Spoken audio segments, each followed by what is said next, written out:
Hi everyone, thanks for stopping by to check out this video. I'm going to walk through a layout I made using Vicki Boutin's Curiosities in Willow Grove collection, designed as part of a design team for Twilight crafts. We'd love you to hit like and subscribe. So I started this layout by taking a Jennywren Cutfile and using a range of different inks to ink the background. So the cut file was stuck onto the smooth white cardstock. I use a Herma, which is a removable adhesive, just in little parts on the cut file to stick it down onto the layout, but I want to be able to lift that off once I finished inking. And I took a range of distress oxides that match the Curiosities in Willow Grove collection beautifully. So I started off with the two tones of green there. So I've got Rustic Wilderness and I've got Mowed Lawn. And then I used an orange, which was Ripe Persimmon. And then the yellow is Fossilized Amber, and two tones of purple, which was Dusty Concord. I've got that in a distress ink, so use what you have. And then Seedless Preserve in the distress oxide.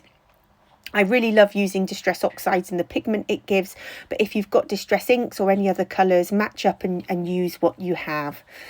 So the first layer here, this is about building up in different layers, and the first layer I added was just using my blending brushes. So I've got these blending brushes that just add a good layer of ink, and I was going over the inside and the outside of the cut file. I wanted a really soft edge around the outside of the cut file, and I put the colours down in different patches. So you can see I've dotted the oranges and the yellows there, a bit of green in the corner. I'll go back and add a little bit more green in a minute, but I'm adding that base layer down. Now you've got to be quite careful when using these blending brushes, because you'll see in a minute that the cut file is quite delicate and it can lift. So it's better to add the ink in layers. I use small circular motions just to build up the colour, but without damaging the cut file. And you can see there I just put a little bit more removable adhesive to stick that cut file down, and no damage was done. But these cut files work beautifully as a mask, but they're maybe not just quite as sturdy as a stencil would be. So just finishing off here with a little bit more of the two tones of green in Mowed Lawn and in Rustic Wilderness.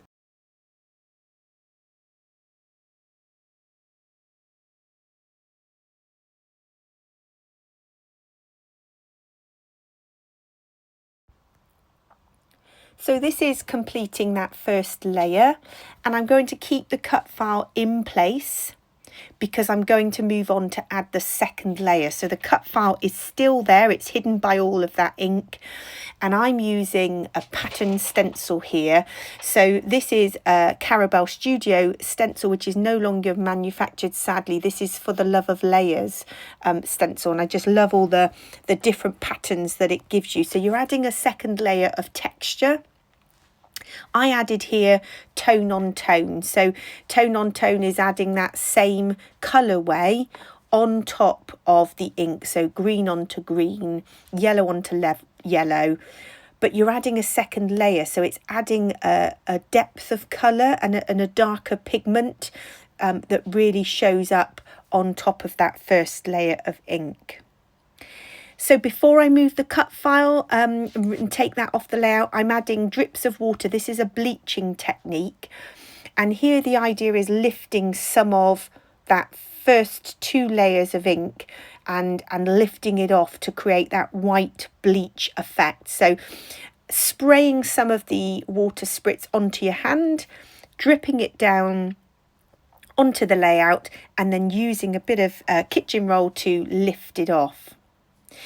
So I then wanted to go on again with the cut file still in place. I was adding another dimension, another layer of colour, and again using what you have. I've got Dina Wakley gloss sprays, which when they dry gives a lovely shine, almost like an enamel dot. And then I've got some Diane Reevely inks They are liquid inks. She calls them ink sprays. So these are Dylusions ink sprays. And I just use a yellow and a green in both of those types of mediums, and also the Dina Wakley gloss spray in the purple, which is called Blackberry. So I took the lid off these off the gloss sprays and off the inks, and just dripped them onto the layout. This does need quite a bit of drying time, so I put the drips on, left it to dry before you think about taking the cut file off.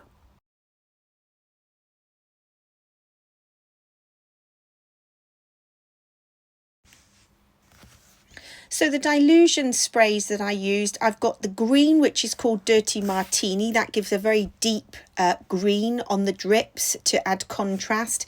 And then I've got the Dylusions ink spray in yellow, which is called Lemon Zest. And I really wanted some of these drips to be on the outside of the layout, just on those edges, so that as I build up the layers, it really shows up.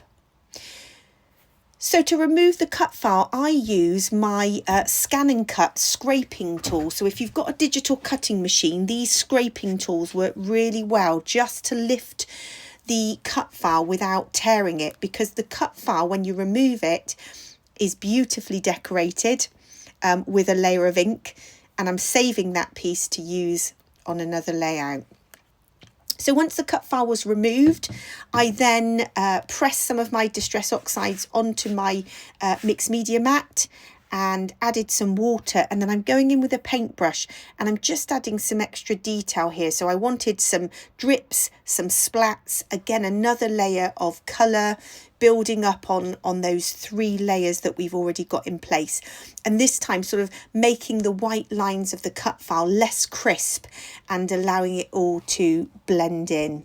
So working with those 3 colours of ink, so I had the green, the Rustic Wilderness, the yellow, which is the Fossilised Amber, and then using the purple, I've got Seedless Preserves and Dusty Concord. I use 2 types of brushes here.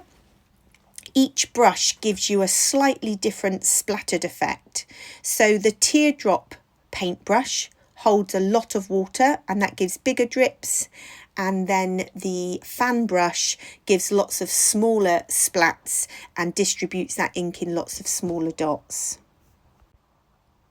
So I now started to think about building up the layout, and I had a 6x4 landscape photo.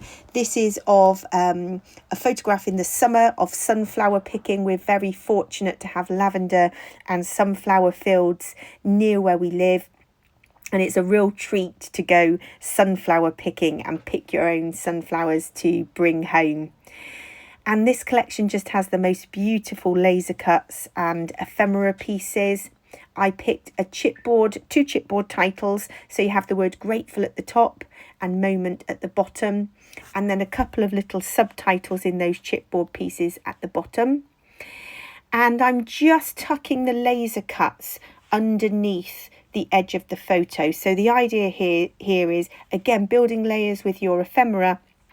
I'm adding some pieces behind the photo, and then I'm using some foam pads to add some dimension to layer them up on top of each other.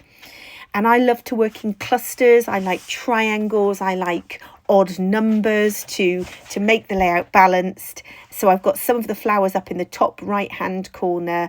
I've got a little cluster that I'm building in the bottom, and then you can see that title at the top and bottom of the left and right side of the photograph. And then I'm adding some butterflies around the edges. And I've used here some ephemera from the Icons pack from Willow Grove, and then I've used the laser cuts. And what I realised with the ephemera is they often have like a little white line around the edge, and the laser cuts don't. So to make it all tie in, I spent a little bit of time cutting off the white edges, and I have to say it's really worth that little bit of extra time and effort to cut the white edges off, particularly of those butterflies and the floral pieces, so that the laser cuts and the ephemera pieces all blend in together on your layout and look like they are meant to be together. So that little bit of extra time makes all the difference. So final finishing touches here, I'm adding some of the little laser cut leaves. We have little star embellishments. Those didn't have a white edge in the ephemera pack, so I didn't need to trim those. And then I positioned the butterflies around the edge in some of those spaces. Some of the ephemera from this pack is printed as black and white, which I absolutely love, because then you can just use your watered down inks to colour it in, watercolour it in, and then it ties in with the colour scheme of your layout. And the final finishing touches here on the layout, this final layer, if you like, is adding some of the Nuvo drops. So I absolutely love the Nuvo drops. They're kind of dry like little mini enamel dots. They do take a good bit of drying time, so I usually leave it overnight, and it's the last thing that I add to a layout. I have added Nuvo drops too soon to a layout, and I've ended up squashing them with my hand. So it's definitely worth adding this as a final finishing touch to your layout and leaving it to dry overnight. So 2 types of Nuvo drops I'm adding there. I've got the yellow and the green. And I'm just focusing on any of those little gaps around the edges of the layouts where there's already ink splatters, just adding that extra bit of dimension.